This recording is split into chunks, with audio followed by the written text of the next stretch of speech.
बच्चों, मैं ये मानता हूं कि ये जीवन का सबसे अच्छा समय है और मैं ये भी मानता हूं कि शायद जीवन में ये अवसर दोबारा लौट करके आने वाले नहीं है। आप 5 जुलाई 2023 का दिन है और मैं समझता हूं कि 5 जुलाई 2023 की यात्रा यदि हमसे छूट जाएगी तो वो दोबारा लौट करके नहीं आएगी। 5 जुलाई तो आएगी लेकिन 2023 नहीं आएगी, वो 2024 में आएगी। धीरे धीरे समय हमारे हाथों से निकलता जा रहा है और मैंने कल भी कहा था, परसों भी कहा था, मैं आज भी इस बात को पुनः दोहराना चाहता हूं कि जो लोग जीवन में पढ़ नहीं पाते हैं वो हासिल तो सब कुछ कर सकते हैं, लेकिन उनके जीवन में एक मलाल जरूर रहता है कि साहब काश हम पढ़ लेते, काश हम पढ़ लेते तो आज और भी किसी अच्छे पद पर, किसी ओहदे पर होते। ये सबके मन में एक मलाल रहता है, तो वो मलाल आपके मन में नहीं रहना चाहिए, वो कमी आपके मन में नहीं रहनी चाहिए। माना कि आप पढ़ाई में कमजोर हो सकते हैं, लेकिन आप ये मान करके चलो भगवान ने सबको बुद्धि बराबर दी है।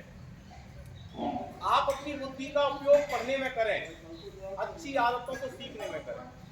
आपकी क्लास में कोई अच्छा साथी है जो पढ़ने में होशियार है, जिसकी आदतें बहुत अच्छी हैं, मैं कहता हूं आप उनसे सीख लिया करो, क्योंकि ये जीवन जो है वो मृत्यु पर्यंत सीखने की प्रक्रियाओं से गुजरता है। ये नहीं माना कि हम लोग पढ़ लिख गए, हम लोगों ने सब कुछ सीख लिया। मैं कहता हूं जाने कहां से कौन सा अवसर सीखने की प्रेरणा देता है, तो आप लोग सीखा करें। 5 घंटे, 5.5 घंटे, 6 घंटे की अवधि आप लोग हमारे साथ बिताते हैं। 18 घंटे का समय अपने माता पिता, अपने समाज, अपने परिवार के साथ बिताते हैं। हम चाहते हैं कि जो वातावरण हम आपको दे रहे हैं, आपके परिवार में से भी वही वातावरण आपको मिल जाए। मैं पुनः आपसे कहना चाहता हूं कि आप अपने माता पिता का आदर सम्मान जरूर करें। आप घर से आए, अपने गुरुजनों का सम्मान करें। आपको जो किताबें दी गई हैं पढ़ने के लिए, आपकी सबसे बड़ी इस समय की जो तपस्या है वो ये है कि आप उन किताबों का अच्छी तरह से अध्ययन करें। उन किताबों में जो कुछ लिखा हुआ है, मैंने देखा है पूरी साल व्यतीत हो जाती है, मार्च का महीना होता है, परीक्षाओं का दौर होता है और बच्चों से जाकर के पूछते हैं कि पहले पाठ का नाम क्या है, और वो बात बड़ी मन को कचोटती है कि क्लास का बच्चा पहले पाठ का नाम नहीं बता पाता है। हम चाहते हैं बेटा आप लोग अच्छे से पढ़ें, आपके अंदर पढ़ने के प्रति एक लगन पैदा हो, अच्छी आदतों का आपके अंदर विकास हो। आप ये सोच लें कि जब आप लोग घर से चलते हैं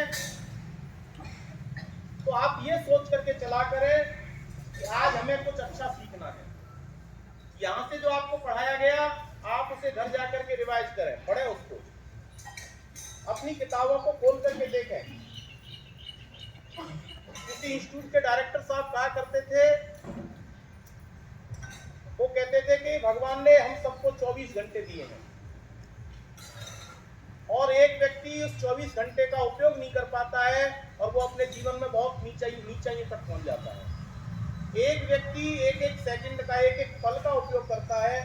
आप देखो जितने भी IAS RAS टॉपर होते हैं, जितने भी प्रशासनिक अधिकारी होते हैं जो बड़े पदों पर जाते हैं, आप कभी भविष्य में उनके इंटरव्यू पढ़ा करो, वो एक एक मिनट का उपयोग करते हैं जीवन में, और एक एक मिनट का मतलब यह है कि 24 घंटे भगवान ने सबको दिए, और 24 घंटे में यदि ये हो जाए कि बड़े बच्चे, छोटे बच्चे अपने अनुपात में, बड़े बच्चे अपने अनुपात में, अगर 8 घंटे की पढ़ाई कर लें, 8 घंटे नींद आदि के लिए दे दें, और मैं समझता हूं कि 8 घंटे ऐसे हैं जो अपने घर परिवार में, समाज में, खुशियों में, अच्छाइयों में आप लोग उनको बांट सकते हैं, तो निश्चित रूप से आपके जीवन को बदलने में देर नहीं लगेगी।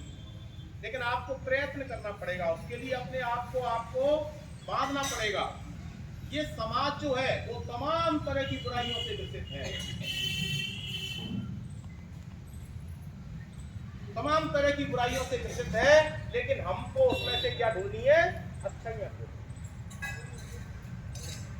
तुलसीदास जी ने एक दोहा लिखा था कि तुलसी जा संसार में भांति भांति के लोग, तरह तरह के लोग मिलेंगे, तरह तरह की विचारधारा वाले लोग मिलेंगे, तरह तरह की मानसिकता वाले लोग मिलेंगे, लेकिन वो कहते थे कि सबसे हिलमिल चाहिए, जैसे नदी नाव संयोग।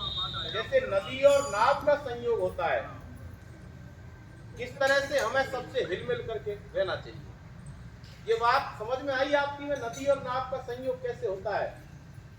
आप तो ये मानते हो कि नदी में नाव जाती है, ये एक संयोग है कि नाव ने अपना समय नदी के लिए दिया और नदी ने अपना समय नाव के लिए दिया। ऐसा नहीं है, इसमें एक विशिष्ट तत्व छिपा हुआ है, और वो तत्व ये है कि नदी नाव संयोग।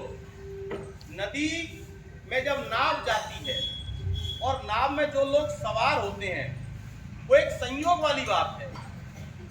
जब यमुना नदी को नाव से पार कर रहे हैं, तो हो सकता है कि एक व्यक्ति मथुरा का बैठा हो, एक व्यक्ति धौलपुर का बैठा हो, और एक व्यक्ति जाकर के कन्याकुमारी का बैठा हो, और विभिन्न परिवेश के, विभिन्न वातावरणों के, विभिन्न समुदायों के लोग जब उस नाव में सवार हो जाते हैं, तो सबका उद्देश्य क्या हो जाता है कि ये नाव किसी न किसी तरह से क्या होनी चाहिए?